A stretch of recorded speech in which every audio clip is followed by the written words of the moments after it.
আসসালামু আলাইকুম রহমতুল্লাহি ওবরকাতুহ।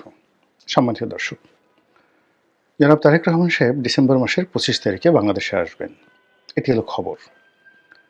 এবং এটিকে শতভাগ নিশ্চিত ধরে বিএনপি যারা নেতাকর্মী তারা সর্বোচ্চ চেষ্টা করছেন জনাব তারেক রহমান সাহেবের স্বদেশ প্রত্যাবর্তনটিকে উদযাপন করার জন্য। এখন এই সময়টিতে তারেক রহমান সাহেবের দেশে ফেরা কতটা উচিত, কতটা অনুচিত, বা তিনি এতদিন কেন এলেন না, এখন কেন এলেন, এবং তার এই আশার যে পরিণতি সেটি কি ঘটতে যাচ্ছে, এই বিষয়গুলো নিয়ে আমার মস্তিষ্কে যে চিন্তাগুলো নাড়া দিচ্ছে, অথবা আমি রাজনীতি যতটুকু বুঝি, কোনো রকম পূর্ব প্রস্তুতি ছাড়াই আমার হৃদয় থেকে যে কথাগুলো এই মুহূর্তে উৎসরিত হবে সেটা হলো আমার চিন্তা চেতনা এবং আমার প্রজ্ঞার ফলাফল। আপনারা শুনবেন, ভালো লাগলে স্মরণে রাখবেন, আর ভালো না লাগলে ক্ষমার সুন্দর দৃষ্টিতে দেখবেন। প্রথমত, আমি সেই গত 14 মাস থেকে, একেবারে ফার্স্ট ডে থেকে আমার কাছে মনে হয়েছে যে 8 তারিখে, ডিসেম্বর মাস নয়, ঠিক জুলাই মাসের যে বিপ্লব, জুলাই আগস্টের যে বিপ্লব, যেটি 5ই আগস্টে পূর্ণতা পেল এবং সরকার যেদিন গঠিত হলো ডক্টর মোহাম্মদ ইউনূসের নেতৃত্বে, তার আগের দিন পর্যন্ত জামাত এবং বিএনপির হাতে পর্যাপ্ত সুযোগ ছিল, সুবিধা ছিল। তারা সেই অপরচুনিটিটা হারিয়েছে, নষ্ট করেছে। অর্থাৎ আগস্টের 5 তারিখ, 6 তারিখ, 7 তারিখ, 8 তারিখ বিএনপি এবং জামাতের যা করণীয় ছিল সেটি তারা করেনি। ক্যান্টনমেন্টে জামাতের আমির গিয়েছেন, বিএনপির মহাসচিব গিয়েছেন, অন্যান্য নেতৃবৃন্দ গিয়েছেন। তারা ইচ্ছা করলে আরও একদিন পরে যেতে পারতেন এবং সেখানে রাজনৈতিক নেতৃবৃন্দ যারা আছেন, ইনক্লুডিং জনাব তারেক রহমান সাহেব সহ, সম্মিলিতভাবে যদি তারা একত্রে বসতে পারতেন, বিশেষ করে এখানে দুটো পক্ষ, বিএনপি এবং জামাত, তারা যদি একত্রে বসতেন এবং কিছু ইসলামী সংগঠন যারা আছেন, যারা যথেষ্ট স্যাক্রিফাইস করেছেন, তারা যদি বসতেন, তাহলে একদিন ডিলে হলেও তুলনামূলকভাবে এখন যা কিছু ঘটছে তার চেয়ে পরিস্থিতি ভালো হতো। এবং যখন তারা এই কাজটি না করে সেনাপ্রধানের আহ্বানে সেখানে গেলেন এবং ঠিক একটা জগা খিচুড়ি সরকার গঠিত হলো। সেখানে সেনাবাহিনীর ডিজায়ার ছিল, বিএনপির ডিজায়ার ছিল, জামাতের ডিজায়ার ছিল, ডক্টর মোহাম্মদ ইউনূসের ডিজায়ার ছিল, এনসিপির ডিজায়ার ছিল। এই বিষয়গুলো তারা করা হয়নি। 2 নম্বর হলো যে বিএনপি এবং জামাত তারা রাজনীতির মুরব্বী।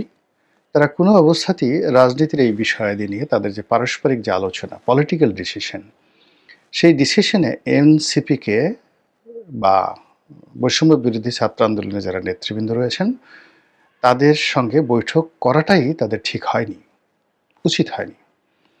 তারা আমাদের সন্তানসমূহ, আমরা যে কোনো ব্যাপারে একটা সিদ্ধান্ত নেব এবং তাদের কল্যাণের জন্য আমাদের যে সিদ্ধান্ত, সেই সিদ্ধান্তটাই তাদেরকে জানিয়ে দেওয়া উচিত ছিল, যেভাবে নেপালে ঘটেছে।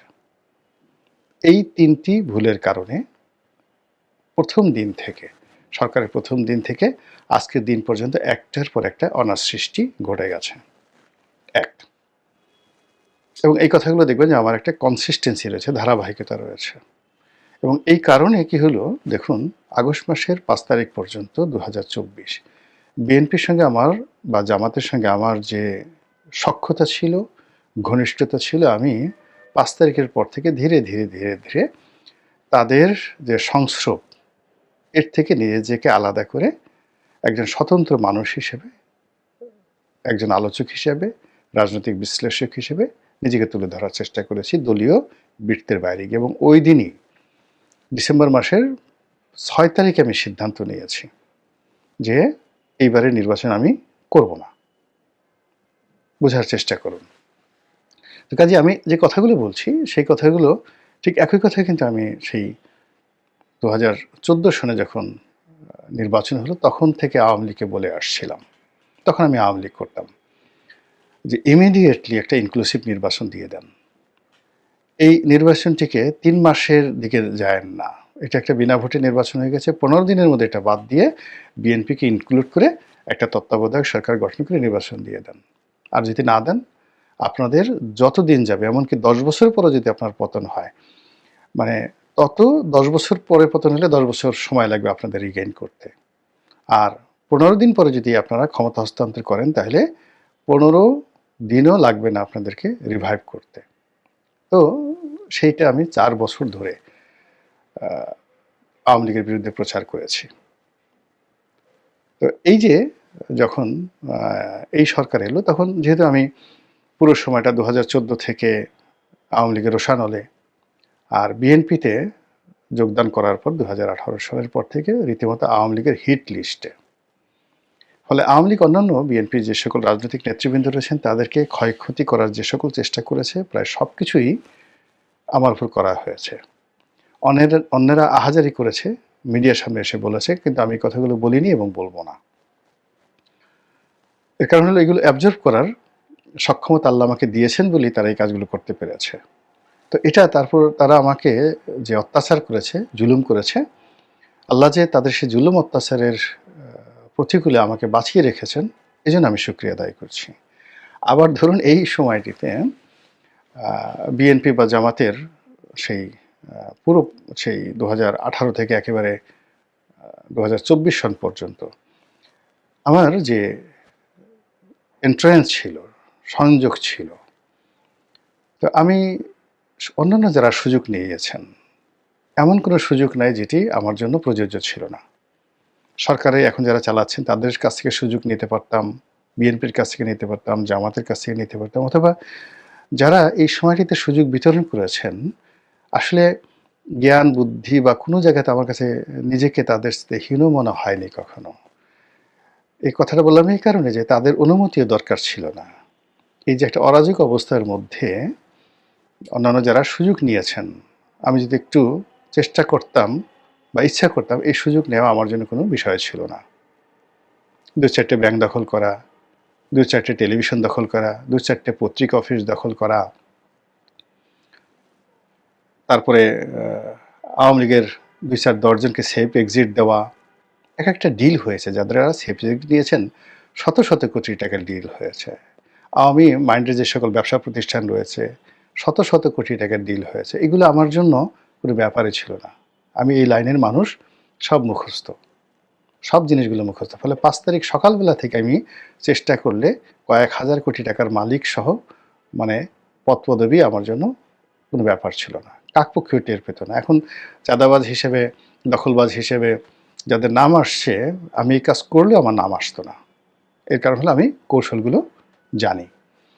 তো এনিওয়ে সেইগুলো বাদ দিয়ে আমি এই যে দেশের স্বার্থে, জনগণের স্বার্থে, আমার নিজের স্বার্থে সকল প্রলোভন থেকে, লোভ থেকে, লালসা থেকে নিজেকে নিবৃত রাখতে পেরেছি। এই জন্য আল্লাহর দরবারে শুকরিয়া, আল্লাহ আমাকে এই সুযোগ দিয়েছেন। আর ফলে এখন এই কথাগুলো আমি বলতে পারছি, যা বলছিলাম। তো তখন থেকে আমার কাছে মনে হয়ে যায় যে তারেক রহমান সাহেবের বাংলাদেশে ফেরত আসা সর্বোচ্চ এবং একমাত্র নিরাপদ যে সময় সেটি ছিল আগস্ট মাস ২০২৫ সালের ৫ তারিখ থেকে ৮ তারিখ পর্যন্ত। যেদিন সরকার গঠন হয়েছে সেই দিন আর ক্ষমতার লাটাই তারেক রহমান সাহেবের হাতে নেই।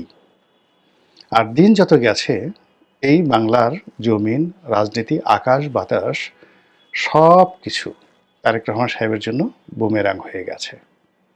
অর্থাৎ ইভেন তিনি যদি ২০২৫ সনের জানুয়ারিতে আসতেন তাহলে ফেব্রুয়ারি মাসে আসলে যে ক্ষয়ক্ষতি হতো তার চেয়ে কম হতো।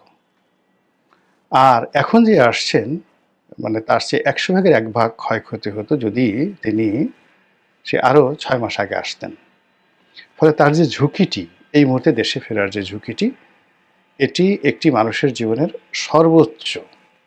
এর চেয়ে তার ঝুঁকি থাকে না। তার দলের জন্য ঝুঁকি হলো মানে এখন দলের সকল কর্মকাণ্ড একটা বিন্দুতে এসে ঠেকে গেছে। No Tarique Rahman, no BNP, no Tarique Rahman, no রাজনীতি, no Tarique Rahman, no election, এমন একটা পর্যায়ে চলে গেছে। ফলে এই যে তার যে দেশে ফেরার যে ঘোষণা এবং এই দেশে ফিরে তার দলকে গুছানোতে তার যে সফলতা, এটার উপরে বিএনপি রাজনীতি অ্যাবসলিউটলি নির্ভর করবে।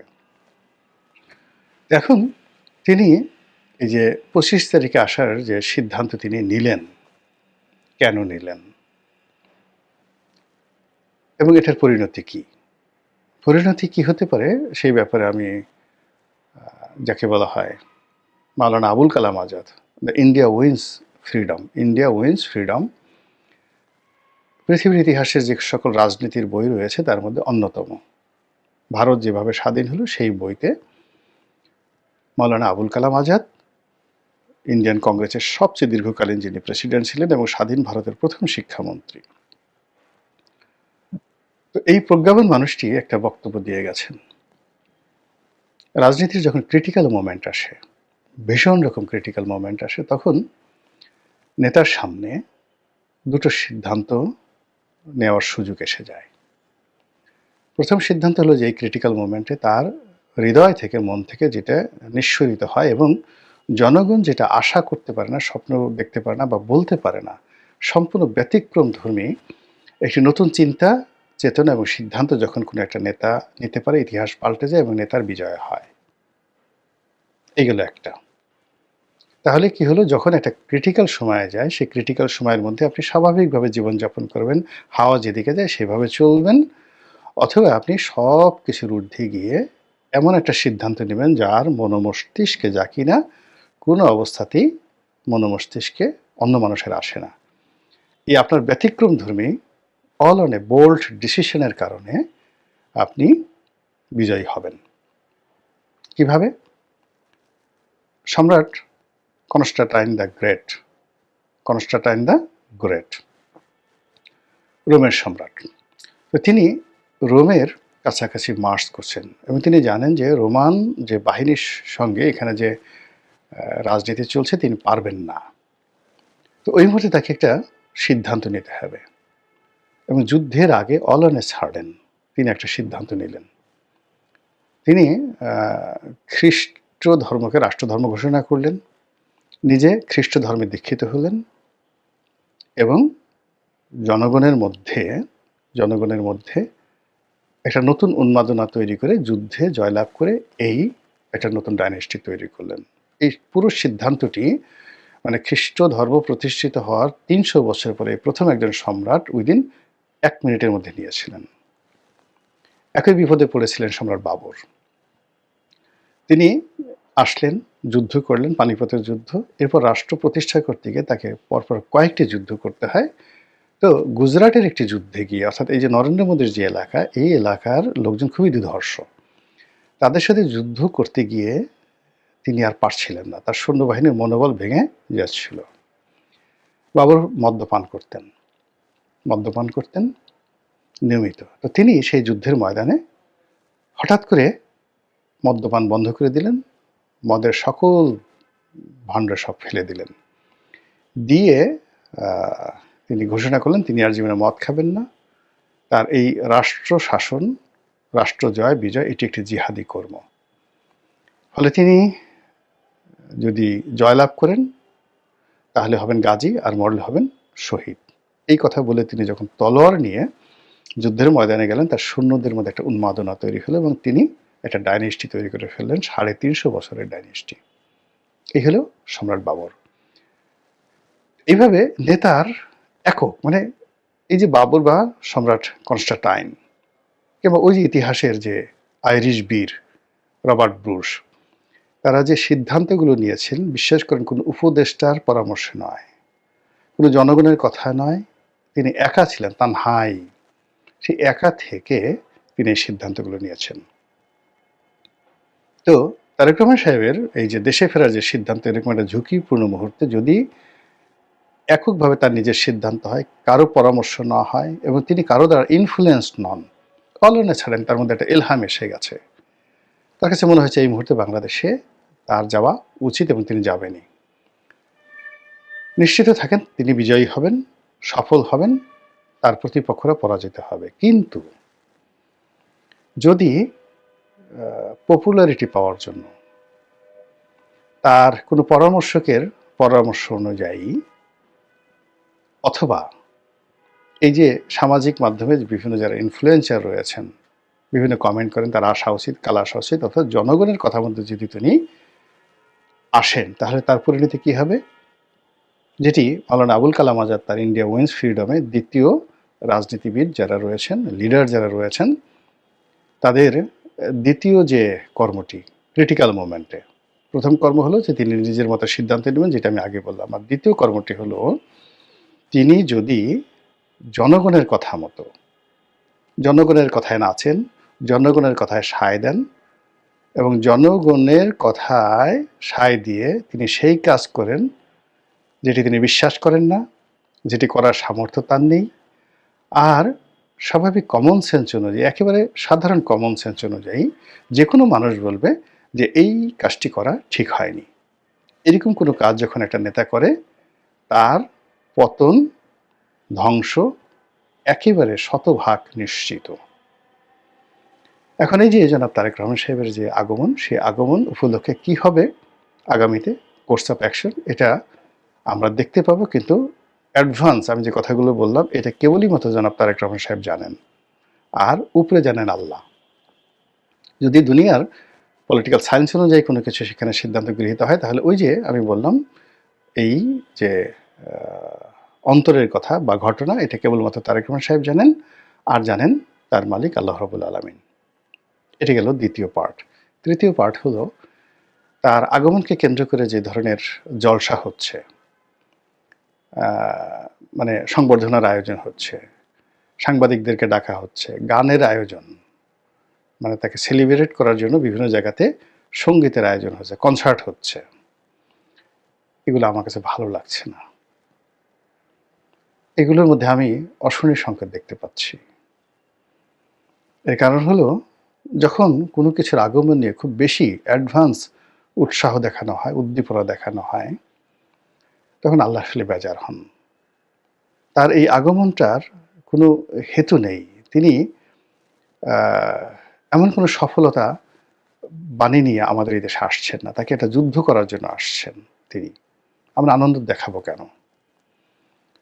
তিনি কোনো মেসেজ নিয়ে আসছেন না, যে মেসেঞ্জার হিসেবে সুসংবাদ নিয়ে আমাদের জন্য আসছেন না।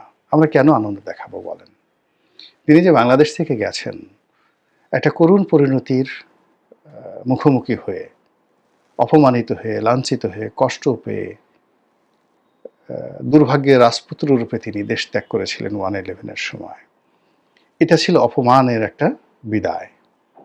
সেখান থেকে তিনি আবার যখন ফিরছেন, সেই ফেরাটার মধ্যে দল হিসেবে বিএনপি, ব্যক্তি হিসেবে তারেক রহমান সাহেবের আপনি সাকসেস রেশিওটা দেখেন। জামাত বলবে যে তারা তো এই কাজ করেনি, এই কাজ মাস্টার মাইন্ড হিসেবে এই বিপ্লবটা আমরা ঘটিয়েছি। বিএনপি বলে যে না, আমরা ঘটিয়েছি। তো সব মিলিয়ে যেটা নিয়ে বিতর্ক আছে, যেটার পিছনে লিখিত ইতিহাস আছে, দলিল আছে, এবং সেই সকল দলিলের মধ্যে একটা সিঙ্গেল শব্দ পাবেন না যে শব্দের কারণে আপনি তার আগমনকে উপলক্ষ করে আনন্দ প্রকাশ করতে পারেন, উল্লাস করতে পারেন এবং জাতিকে বলতে পারেন তোমরা আনন্দ করো। কাজে এই যে এত আয়োজন, এত রাগঢাক, এত ঢাক ঢোল, এই জিনিসগুলো ইতিহাসের দৃষ্টিতে, আমি ছাত্র হিসেবে, ইতিহাসের ছাত্র হিসেবে যতটুকু জানি, এটা লক্ষণটা ভালো নয়।